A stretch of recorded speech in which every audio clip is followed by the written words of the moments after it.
राज्यामध्ये बऱ्याच राजकीय सामाजिक घडामोडी घडत असताना आज एका भाषणाकडे एका मेळाव्याकडे संपूर्ण राज्याचं लक्ष असेल। मनसेचा मुंबईतील दादरच्या शिवाजी पार्कावर आज गुढीपाडवा मेळावा पार पडतोय। राज ठाकरेंची तोफ आज नेमकी कुणावर धडाडणार हे बघावं लागणार आहे। शिवरायांचा अवमान, औरंगजेब कबरीच्या वादावर राज ठाकरे काय बोलणार याकडेही सर्वांचं लक्ष असेल। तर नागपूर हिंसाचार, राज्यातील कायदा सुव्यवस्थेवर सुद्धा राज ठाकरे काय बोलणार हेही पाहावं लागणार आहे। तर पालिका निवडणुकांबद्दल राज ठाकरे काही घोषणा करणार का हे सुद्धा महत्त्वाचं असेल। राज ठाकरे यांच्या महाराष्ट्र नवनिर्माण सेना या पक्षाचा गुढीपाडवा मेळावा आज मुंबईच्या दादरमध्ये छत्रपती शिवाजी महाराज पार्क मैदानावर पार पडतोय आणि त्यामुळे राज ठाकरे आज आपल्या सभेमध्ये भाषणामध्ये नेमके कोणते मुद्दे मांडतात हे पाहणं महत्त्वाचं असेल।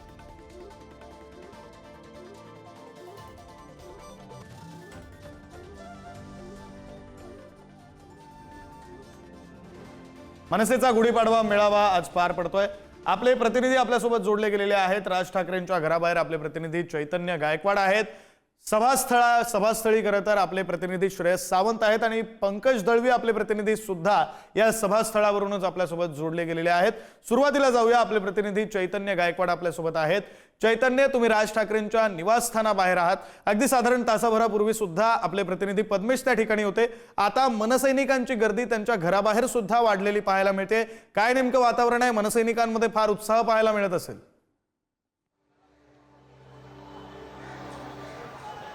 विक्रांत, आपण बघतोय की आज संपूर्ण राज्यभरात त्याचप्रमाणे देशभरात गुढीपाडवा हा सण साजरा केला जातोय। तर दुसरीकडे या गुढीपाडव्याच्या निमित्ताने महाराष्ट्र नवनिर्माण पक्षाचा गुढीपाडवा मेळावा देखील दादरच्या शिवाजी पार्क या मैदानावर पार पडेल आणि याच निमित्ताने आपण सध्या आता राज ठाकरे यांच्या निवासस्थानाबाहेर उभा आहोत आणि आपण दृश्यांमध्ये बघतोय की राज्यभरातून महाराष्ट्र नवनिर्माण सेनेचे कार्यकर्ते असतील, पदाधिकारी असतील, हे शिवाजी पार्क परिसरात जमण्यास सुरुवात झालेली आहे। त्याचप्रमाणे राज ठाकरे यांच्या निवासस्थानाबाहेर देखील कार्यकर्त्यांची गर्दी आपल्याला या ठिकाणी पाहायला मिळते। राज ठाकरेंच्या समर्थनार्थ आणि त्याचप्रमाणे पक्षाच्या समर्थनार्थ घोषणाबाजी देखील या परिसरात केली जाते। त्याचप्रमाणे आज गुढीपाडव्याच्या निमित्ताने आणि दुसरीकडे पक्षाचा मेळावा या पार्श्वभूमीवर राज ठाकरे यांच्या निवासस्थानाबाहेर आकर्षक अशी सजावट देखील करण्यात आली आहे। फुलांची छानशी अशी ही सजावट आपल्याला या ठिकाणी पाहायला मिळते आणि तर दुसरीकडे कार्यकर्त्यांची देखील गर्दी आपल्याला या ठिकाणी पाहायला मिळते। अगदी काही वेळातच राज ठाकरे हे निवासस्थानाच्या बाहेर पडतील आणि त्यानंतर ते सभास्थळी जाणार आहेत। खरं तर गुढीपाडवा मेळावा हा पक्षाचा होतो आहे आणि राज ठाकरे आज ह्या उपस्थित कार्यकर्त्यांना नेमकं काय मार्गदर्शन करतील हे पाहणं देखील महत्त्वाचं ठरणार आहे। आपण बघतोय की नुकतंच विधिमंडळाचं अधिवेशन देखील पार पडलं आहे आणि या अधिवेशनात अनेक मुद्दे देखील गाजले आहेत। त्याचप्रमाणे गेल्या काही दिवसात राज्यात अनेक घटना देखील घडलेल्या आहेत। विरोधकांकडून कायदा व सुव्यवस्थेवर काही प्रश्नचिन्ह देखील उपस्थित केले जात आहेत। या सर्वांवर राज ठाकरे नक्की काय बोलणार आहेत, त्याचप्रमाणे आगामी स्थानिक स्वराज्य संस्थांच्या निवडणुकीच्या निमित्ताने राज ठाकरे कार्यकर्त्यांना काय मार्गदर्शन करणार, पक्षाची नेमकी भूमिका, पक्षाची दिशा काय असणार आहे, हे संपूर्ण आता याकडे संपूर्ण राज्याचं देखील लक्ष असणार आहे। राज ठाकरे नक्की काय बोलतील याबाबत राजकीय वर्तुळाचं देखील लक्ष असेल। विक्रांत, नाही खरं तुमचंही लक्ष या सगळ्याकडे असू द्या। वेळोवेळी तुमच्याकडून अपडेट्स घेत राहू, तुम्ही जोडलेलेच राहा। यानंतर आपले प्रतिनिधी पंकज दळवी आणि श्रेयस सावंत सुद्धा आपल्यासोबत आहेत। आपण जाऊया, आपले प्रतिनिधी श्रेयस सावंत आपल्यासोबत आहेत। श्रेयस, तुम्ही बहुधा आता जिथे सगळे नेते मंडळी येणार आहात त्या VIP स्टेजच्या त्या VIP भागामध्ये आहात। आतापर्यंत कोणकोणते नेते आलेले आहेत? नेत्यांची बातचीत झाली आहे का? नेत्यांचं नेमकं काय म्हणणं आहे? आजच्या सभेमध्ये नेमकं काय काय होऊ शकतंय?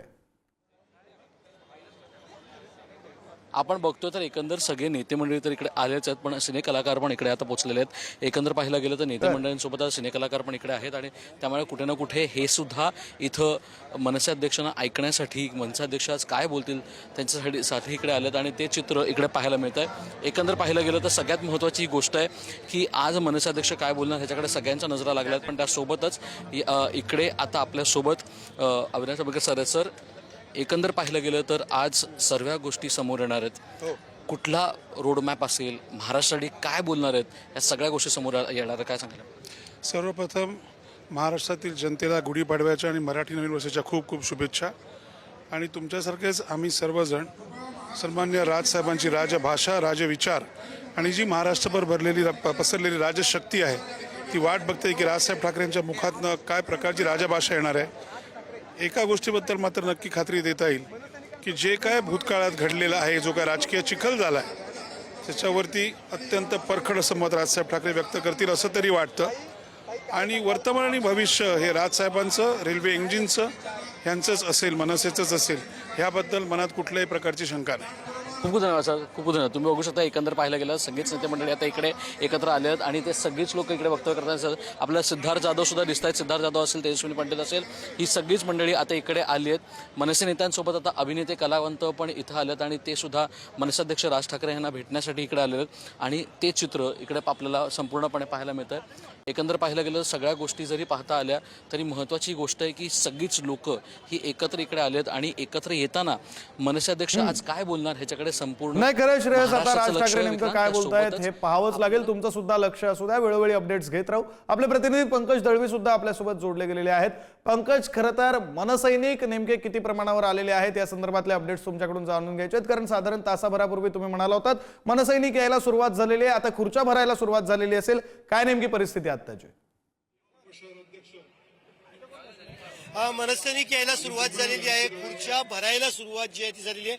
कदाचित ही आपण इकडे दृश्य दाखवतोय. खरं तर माझ्या डाव्या बाजूला ज्या खुर्च्या आहेत त्या निमंत्रितांच्या खुर्च्या ज्या आहेत त्या खुर्च्या तिकडे ठेवण्यात आलेल्या आहेत, मात्र त्याच्यावरती अजून लोक आलेली नाही आहेत. मागे सुद्धा खरं तर अनेक मोठ्या संख्येने लोक जी आहेत ती बाहेर उभी आहेत. मीनाताई ठाकरे पुतळ्याच्या बाजूला जे एक गेट आहे आणि दुसरं शिवाजी पार्क जिमखान्याचं एक गेट आहे, या दोन गेटमधनं लोक आतमध्ये येतात. गर्दी आहे त्यामुळे लोक आतमध्ये यायला उशीर होतोय असं सांगितलं जात आहे. पण माझ्या मागे जे भव्य स्टेज आहे त्या स्टेजवरून राज ठाकरे नक्की काय बोलणार हे महत्वाचं असणार आहे, कारण गेल्या काही दिवसांमधून त्यांची भूमिका नक्की काय आहे, त्यांना नक्की काय म्हणायचं आहे आणि नक्की कुठली भूमिका घ्यायची आहे या बाबतीत मनसैनिकांपासून ते सर्वसामान्य लोकांनी प्रत्येकाच्या मनात कुठेतरी संभ्रमावस्था आहे. गेल्या दसऱ्या मेळाव्यात माफ करा गुढीपाडव्याच्या मेळाव्यात घेतलेली भूमिका यावेळी असणार आहे का, की आणखीन काही नवीन भूमिका राज ठाकरे मांडतील याच्या बाबतीतली उत्सुकता आहे. खरं तर गेल्या अधिवेशनामध्ये नुकतंच जे अर्थसंकल्पीय अधिवेशन झालं त्या अर्थसंकल्पीय अधिवेशनात औरंगजेबापासून ते कुणाल कामरापर्यंत अनेक विषय गाजले, मात्र लोकांचे राहिलेले विषय आहेत, सर्वसामान्य शेतकऱ्यांचे विषय असतील, या विषयांना जे आहे ते पुढे आणण्याची शक्यता आहे, त्या विषयावरती बोलण्याची शक्यता आहे. सरकारवरती टीका करतात की विरोधकांवरती टीका करतात. नाही खरं, त्यामुळे राज ठाकरे सुद्धा याच सगळ्या मुद्द्यांवर बोलणार, कारण सर्वसामान्यांसाठी महत्वाच्या असलेल्या प्रश्नांवर बोलणार. हे आपल्याला अगदी काही मिनिटांमध्ये कळेल. काही मिनिटांमध्ये सभेला सुरुवात होणार आहे. पुन्हा एकदा जातो, आपले प्रतिनिधी चैतन्य गायकवाड राज ठाकरेंच्या निवासस्थानाबाहेरून आपल्यासोबत जोडले गेलेले आहेत. चैतन्य, साधारण किती वेळ आहे, साधारण किती वेळामध्ये राज ठाकरे निघतील? कारण राज ठाकरे घरातून निघाले की 2 ते 3 मिनिटांवर छत्रपती शिवाजी महाराज पार्क मैदान आहे. किती वेळ आहे राज ठाकरेंना निघायला? विक्रांत, आपण बघतोय की अगदी काही वेळातच राज ठाकरे हे सभेसाठी निघणार आहेत. आपण जर सध्या राज ठाकरे यांच्या निवासस्थानाच्या बाहेर उभे आहोत आणि या ठिकाणी जर आपण बघितलं तर कार्यकर्त्यांची देखील निवासस्थानाच्या बाहेर गर्दी झाल्याचं आपल्याला पाहायला मिळतं. अगदी काही वेळात राज ठाकरे हे घराबाहेर येतील आणि शिवाजी पार्क येथील सभास्थळाकडे जाण्यासाठी निघणार आहेत आणि त्याच दृष्टीने संपूर्ण तयारी ही राज ठाकरे यांच्या निवासस्थानाबाहेर झाल्याचं आपल्याला पाहायला मिळतं. पदाधिकारी आणि कार्यकर्ते देखील या ठिकाणी जमले आहेत. अगदी राज्यभरातून हजारोच्या संख्येने कार्यकर्ते जे आहेत संवाद साधतात. आमचं सगळ्यांचं लक्ष आहे. पण कुठे ना कुठे या सगळ्या गोष्टीचा फरक पडला पाहिजे, कारण ते जेव्हा बोलतात ते प्रत्येक मराठी माणसाच्या मनातलं बोलतात. आपल्याला असं वाटतं, हेच मला वाटतं, पण त्याच्यानंतर तो फरक पडत नाहीये. फरक पडायला हवा का? खूप अंशी मला असं वाटतं की माणसं आता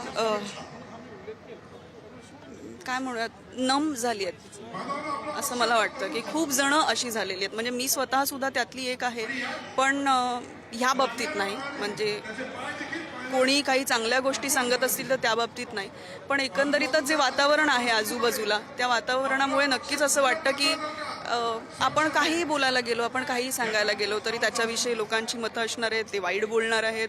आपण म्हणजे खूप गोष्टी आहेत त्याच्यामध्ये. तर त्यामुळे मग असं वाटतं की न बोललेलंच बरं, त्याच्यापेक्षा काहीतरी करूनच दाखवूयात.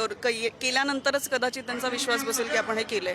पण आता राजसाहेब काय, किंवा राजसाहेब स्वतः सुद्धा मराठी माणसांच्या मागे इतक्या वर्षांपासून सातत्याने उभे आहेत. मला आश्चर्य त्याच गोष्टीचं वाटतं की अजून फरक कसा पडत नाहीये.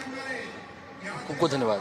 आणि आज काय बोलणं त्याची उत्सुकता आपल्या सगळ्यांना. खूप थँक्यू सो मच. तुम्ही बघू शकता एकंदर आता तेजस्विनी पंडित असेल हे सगळे कलाकार मंडळी आहेत, ते सुद्धा आज मनसाध्यक्ष राज ठाकरे यांना ऐकण्यासाठी इकडे आले आहेत. आज राज ठाकरे महाराष्ट्राला काय दिशा देतात त्याच्याकडे सगळ्यांचंच, मुळातच सगळ्यांचं लक्ष लागलेलं आहे.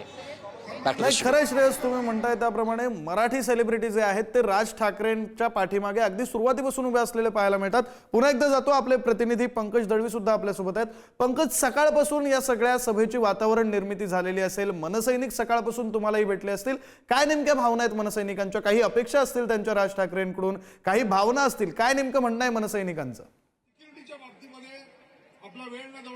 विक्रांत, आधी सगळ्यात आधी मी मंचावरची स्थिती काय आहे ते तुम्हाला दाखवतोय. मनोज चव्हाण जे आहेत मनसेचे नेते, ते घोषणा करतायत 5च्या खुर्च्या ज्या आहेत त्या रिकाम्या आहेत. सिक्युरिटीच्या चेकला जो वेळ लागतोय त्याच्यामुळे लोकांना यायला अडचण होते, त्यामुळे 5च्या खुर्च्या रिकाम्या आहेत. तर सभा सुरू करायची आहे. 5 ते 10 मिनिटात सभा सुरू होईल. आपण बघतोय मनसेचे सगळे नेते आलेले आहेत. अर्थात राज ठाकरे काय बोलणार याची उत्सुकता सगळ्यांना आहे. सकाळपासून वातावरण निर्मिती केली गेलेली आहे. दादर, शिवाजी पार्क परिसरामध्ये सगळीकडे मोठमोठे होर्डिंग्स लावलेले आहेत. काही होर्डिंग्स हे लक्ष वेधणारे होर्डिंग्स आहेत. आत्ता मगाशी घेताना मी एक जे होर्डिंग बघितलं किंवा लोक जे हातामध्ये प्लाकार्ड्स घेऊन आली होती त्याच्यावरती लिहिलं होतं गुढीपाडव्याचा हा सण आहे आणि आता राज ठाकरेंना पेटून उठा असं त्यांनी आवाहन केलं होतं. सण आहे गुढीपाडवा. राज ठाकरे साहेब आता तुम्ही पेटून उठा आणि नवा महाराष्ट्र घडवा अशा पद्धतीचे विधानं जी आहे ती केली. म्हणजे कुठेतरी कार्यकर्त्यांना सुद्धा त्यांच्या पक्ष नेतृत्वाकडून राज ठाकरे यांच्याकडनं त्यांच्या खास शैलीमध्ये, राज ठाकरेंच्या ठाकरी शैलीमध्ये आक्रमकपणे कुठली तरी भूमिका हातात देणं गरजेचं आहे.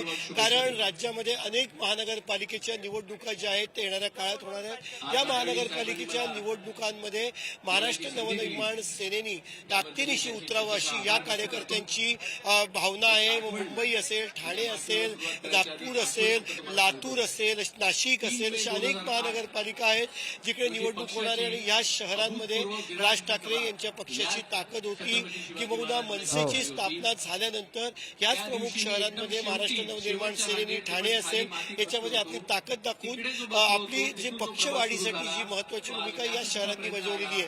आणि त्यामुळे या शहरांमध्ये महापालिकेच्या निवडणुकीत असताना महाराष्ट्र नवनिर्माण सेनेने सक्षमतेने आणि तितक्याच सक्षम नेतृत्वाच्या सोबतीने मैदानात उतरणं गरजेचं आहे. आणि तीच भूमिका पक्ष नेतृत्वाकडून मांडली जावी अशी अपेक्षा जी आहे ती मनसेच्या कार्यकर्त्यांची आहे. विक्रांत, पुन्हा एकदा मी स्टेजवरची दृश्य दाखवतोय. सभेला सुरुवात झालेली आहे. बोरिवली दहिसर विधानसभेचे कुणाल माइंडकर जे आहेत विभागाध्यक्ष, ते भाषणाला त्यांनी इथे सुरुवात केलेली आहे. त्याच्यानंतर महाराष्ट्र नवनिर्माण सेनेचे एक नेते भाषण करतील. आपण आत्ताच चैतन्यकडे बाहेरची दृश्य बघत होतो. राज ठाकरे यांच्या घराच्या बाहेर सुद्धा मोठी गर्दी जी आहे ती आपल्याला पाहायला मिळते. राज ठाकरे काही वेळेतच बाहेर येतील. साधारणपणे राज ठाकरे बाहेर येण्याआधी महाराष्ट्र नवनिर्माण सेनेच्या तिकडे जमलेल्या कार्यकर्त्यांना आपल्या घराच्या गॅलरीतून हात दाखवतात. तसा हात दाखवतील आणि नंतर या गुढीपाडवा मेळाव्याला येतील. राज ठाकरे त्यांच्या घरापासून अगदी अर्धा ते 1 मिनिटात त्या स्टेजवरती होतील. अतिशय भव्य स्टेज जे आहे ते बनवण्यात आलेलं आहे. राज ठाकरे येईपर्यंत भाषणं चालतील. राज ठाकरे आल्यानंतर महापुरुषांच्या प्रतिमेला जे आहे ते हार अर्पण करतील. छत्रपती शिवाजी महाराज. खरंय पंकज, तुम्ही आता जी दृश्य दाखवलीत, कुणाल माइंडकर बोलतायत, याचा अर्थ खरं तर आता मेळाव्याला सुरुवात झालेली आहे. मात्र उत्सुकता आहे ती राज ठाकरेंच्या भाषणाची. तुम्ही जोडलेलेच राहा. या मेळाव्यासंदर्भात संजय राऊतांनी टीका केलेली आहे. भाजपच्या मित्रपक्षाचा मेळावा आहे, भूमिकेवर भाजपची छाप असेल असं संजय राऊत म्हणालेत. नेमकं काय म्हणालेत आपण ते एकदा ऐकूया. सध्या भारतीय जनता पक्षाचा मित्रपक्ष आहे. आता मित्रपक्षाचा, भाजपच्या मित्रपक्षाचा तो मेळावा आहे, त्याच्यामुळे त्यांची भूमिका मी पाहतो ही भाजपा धर्जिणी किंवा मोदी, अमित शहा यांना धरून असते. त्यांच्या घरी लोक चहा पाण्याला येतात, सगळे हे भाजपचे वगैरे. आता ते त्यांनी काही जरी भूमिका घेतली तरी त्या भूमिकेवरती भाजपची छाप असेल. तर राज ठाकरे आज नेमकं काय बोलू शकतात, कोणते मुद्दे मांडू शकतात, आपण ग्राफिक्सच्या माध्यमातून एक नजर टाकूया. आत्ताच्या क्षणाला असे नेमके कोणते मुद्दे आहेत ज्या संदर्भात राज ठाकरे आज आपल्या गुढीपाडव्या मेळाव्यातून बोलू शकतात. आपण ग्राफिक्सच्या माध्यमातून एक नजर टाकूया. औरंगजेबाची कबर आहे, राजकीय चिखलफेक या मुद्द्यावर राज ठाकरे बोलण्याची शक्यता आहे. महापुरुषांचा अवमान प्रकरणी राज ठाकरे भाष्य करू शकतात. मराठी विरुद्ध इतर भाषिक वाद हा मागच्या काही महिन्यांमध्ये प्रचंड वाढलेला आहे आणि यावर राज ठाकरे आपली भूमिका अधोरेखित करू शकतात. कामचुकार पदाधिकाऱ्यांना इशारा देण्याची ही शक्यता आहे. एका बैठकीमध्ये बहुधा राज ठाकरे बोललेले होते. वाघ्या कुत्र्याच्या समाधीच्या वादावर बोलण्याचीही शक्यता वर्तवली जाते. उद्धव ठाकरेंच्या टीकेला राज ठाकरे उत्तर सुद्धा देऊ शकतील.